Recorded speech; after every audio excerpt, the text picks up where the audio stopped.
Bonjour, un petit exercice vite fait que j'avais promis au moment de la vidéo sur les retours à chaud de l'oral de l'agrégation interne 2024.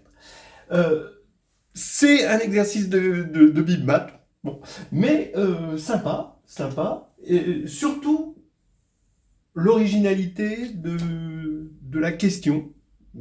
C'est sur les équations différentielles linéaires, et il dit la chose suivante, soit f une fonction dérivable sur R, on suppose que f' de x plus f de x tend vers 0 quand x tend vers plus l'infini, montrer que f de x tend vers 0 quand x tend vers plus l'infini.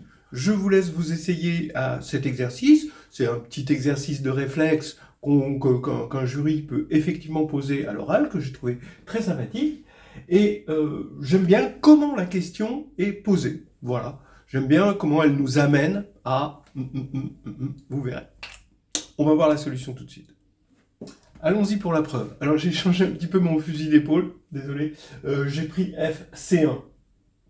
En écrivant la correction, je me suis dit, vaut mieux la prendre C1. Je pense que si c'est juste dérivable, ça marche encore, mais avec C1, ça va quand même mieux marcher, et bon, ça reste quand même bien dans l'esprit. Alors ici, vous avez U de x égale f' de x plus f de x, c'est ce que je pose, voilà, et on a donc l'équation différentielle, y' plus y égale u. Bon, voilà, c'est ça l'idée. Et u est continu. Bon, ça va peut-être nous aider. Et y, c'est f de x. Donc ce qu'il faut montrer, c'est que toutes les solutions de cette équation vont tendre vers 0 quand x tend vers plus l'infini. Voilà.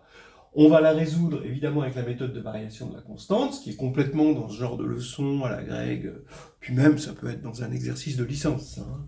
Bien, c'est-à-dire que ça revient finalement à poser le changement de variable z tel que y égale exponentielle de moins x z. Donc ici, quand je remplace y par exponentielle de moins x z, ça fait moins exponentielle de moins x z plus exponentielle de moins x z'. Bon, alors évidemment, z est dérivable.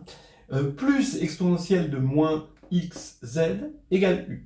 Bien, donc il y a élimination ici, ce qui fait que z est égal à l'intégrale de 0 à x d'exponentielle de t u de t dt, parce que bon, c'est là que je me sers que u est continu, hein, pour ne pas me poser de questions ici sur cette intégrale, plus une constante que je vais appeler k, comme la candidate à qui on a posé la question.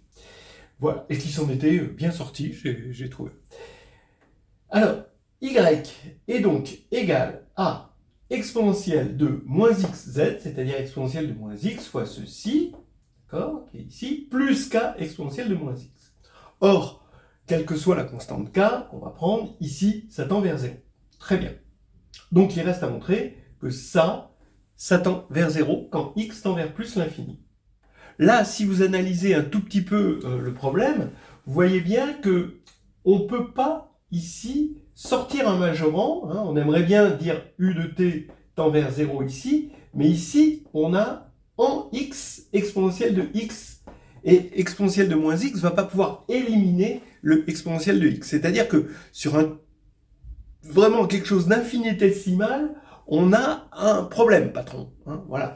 Ici, mais c'est sur quelque chose de petit. Donc, on sait comment résoudre ce genre de choses. Il va falloir décomposer l'intégrale en intégrale de 0 à a, puis sur lequel c'est u qui va être majoré, parce qu'il continue sur un compact, et intégrale de a à x, où ici, c'est u qui va être petit, et lui qui va être majoré. Voilà, d'accord? Échange de bons procédés.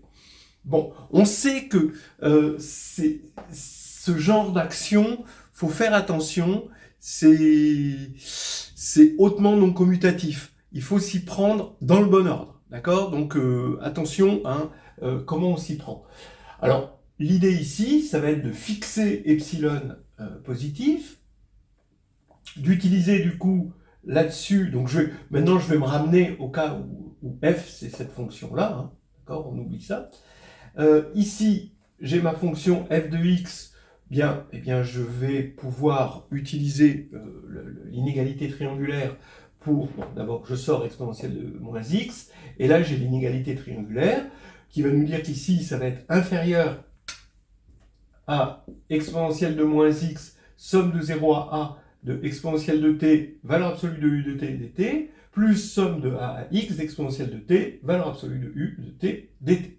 Qu'est-ce que j'ai pris pour x et a? Eh bien, x, je l'ai pris supérieur à a, et a, il va être tel que u de t est strictement inférieur à epsilon dès que t est strictement supérieur à a, puisque j'ai fixé epsilon, et je sais que u de t, par hypothèse, tend vers 0, quand x tend vers plus l'infini. Bien. Donc, comme u est continu sur l'intervalle 0a, il y a ici, on va préciser, hein, u est borné, hein, donc il y a un majorant qui lui dépend de a, et c'est inférieur ou égal à exponentielle de moins x, ce majorant qui dépend de a, ici on va avoir intégrale de 0 à a de exponentielle de t dt, plus epsilon, parce que lui est inférieur à epsilon, de exponentielle de moins x, qui vient de là, et là, il va me rester exponentielle de x moins exponentielle de a. D'accord? Quand j'ai sorti le epsilon, je peux l'intégrer.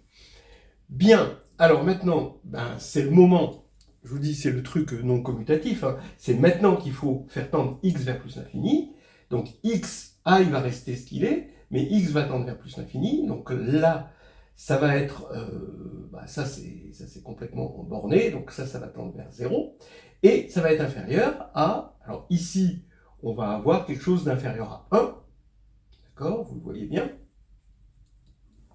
et donc, ça va être inférieur à epsilon. Comme j'ai fixé epsilon quelconque, et donc f de x tend vers 0 quand x tend vers plus l'infini, et c'est terminé.